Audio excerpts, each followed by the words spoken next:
लड़कियां सब कुछ नजरअंदाज कर रोजी रोटी और एक दिन डांसर से कलाकार बनने की चाह में मंच पर डांस करती हैं।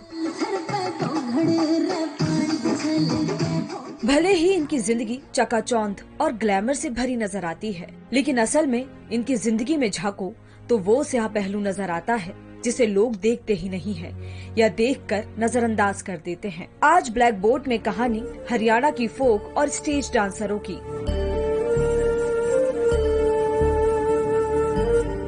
अपनी पहचान और जगह बनाने के लिए संघर्ष कर रही फोक डांसर मोनिका से मुलाकात करने के लिए मैं हरियाणा के करनाल पहुंची।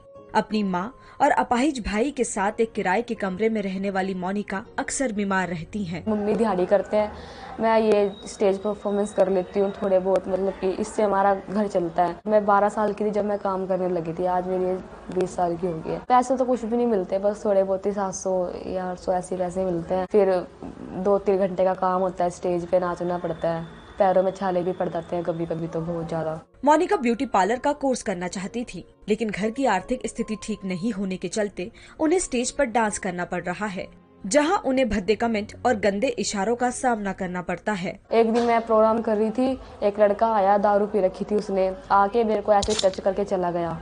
मतलब मेरे को इतना गुस्सा आया, इतना रोना आया ना मेरे को कि मैं कुछ कर नहीं सकती थी उस टाइम, क्योंकि मैं वहाँ पे अकेली थी। मेरे को किसी ने धोखे से बुला लिया कि हमारा फंक्शन है, आप आ जाओ। मैं चली गई, मेरे को वहाँ ले जाके उन्होंने अपने घर ले गया। वो मैं इतनी मुश्किल से उसके घर से आई, उस बात को तो मैं आज तक नहीं भूल पाती बिल्कुल भी। कभी कभी तो ऐसा भी लगता है कि हम सुसाइड ही करने जाके इस जिंदगी से तो दूर ही हो जाए बहुत ज्यादा। मोनिका के प्रोफेशन की वजह से हर कोई उनका जिस्म चाहता है, लेकिन जिंदगी भर साथ निभाना नहीं, इसलिए वो अब आगे किसी दूसरी फील्ड में करियर बनाना चाहती हैं। मोनिका से मिलने के बाद करनाल में ही मेरी मुलाकात हुई पारुल से, जो स्टेज पर डांस परफॉर्म करती हैं। मैं थी कुछ 10-11 साल की जब से मैं इस लाइन में आई हूँ। मैंने उस मुश्किलों का सामना किया है जो शायद ही किसी लड़कियों ने किया होगा। मोनिका की तरह ही पारुल भी बीमार रहती हैं।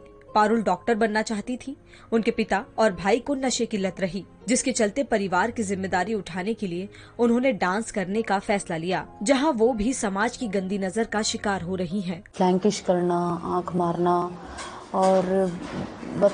और कहीं तो स्टेज पे ही आ जाते हैं, हाथ पकड़ते हैं और हमें हक करने की कोशिश करते हैं, लेकिन हम ऐसा नहीं होने देते। जब हम काम करने के लिए निकलते हैं तो बाहर की सोसाइटी हमें ये सोचती है पता नहीं क्या करने जाती है। परिवार की जरूरतें पूरी करने के लिए बिना रुके बिना थके दिन रात काम करने वाली पारुल को रिश्तेदारों ने भी उनके काम के लिए खरी खोटी सुनाई। मेरे 2 रिश्ते हुए, दोनों ही डांस की वजह से टूट गए, क्योंकि उनका मानना था कि भाई मैं डांस करती हूँ, तो वो बोले भाई लड़की नाचती गाती है, तो मतलब ये तो कोई बात ही नहीं होती, नाचती गाती है। तो इस वजह से दोनों रिश्ते मेरे इसी वजह से टूट गए। मोनिका और पारुल से मुलाकात करने के बाद मैं सोनीपत की डांसर करिश्मा से दिल्ली के एक फार्म हाउस में मिली। 22 साल की करिश्मा अभी स्टेज डांसर है। टाइकोंडो में नेशनल लेवल के 7 मेडल जीत चुकी है। रात को मेरे को कोच ने बुलाया कि मैं मेडल तेरा ही है पर कॉम्प्रोमाइज करना पड़ेगा। मेरे को वो अलाउ नहीं था, मैं कहा मेरे को मेडल नहीं चाहिए। मैंने वो मेडल छोड़ दिया, मेरी बीएसएफ की जॉब भी उस चक्कर में चली गई। फिर मैंने डांस लाइन में एंटर किया। भले ही करिश्मा ने मेडल के लिए कॉम्प्रोमाइज नहीं किया, लेकिन इस कॉम्प्रोमाइज ने उनका आज तक पीछा नहीं छोड़ा। सबको वो ऐसा ही मतलब ट्रीट किया जाता है कि भाई मतलब एक लड़की नाचने वाली है तो उसको मतलब कोई नहीं देखता, फेस वाइज कोई नहीं देखता, सिर्फ ये देखते हैं कि भाई फिगर देख लिया और सिर्फ हमारे पास आके लेट जाइए। इंडस्ट्री में सर्वाइव करना बहुत मुश्किल है। अगर हम किसी से भी थोड़ा सा भी क्लोजली, अगर हम भाई भी कह के बात करें ना, तो यहाँ पे कोई भाई नहीं मानता, वो हमें मतलब गंदी नजर से ही देखते हैं। एक पेमेंट बहुत कम होती है डांसर्स की, आगे से कुछ मिलती है, हमें कुछ मिलती है।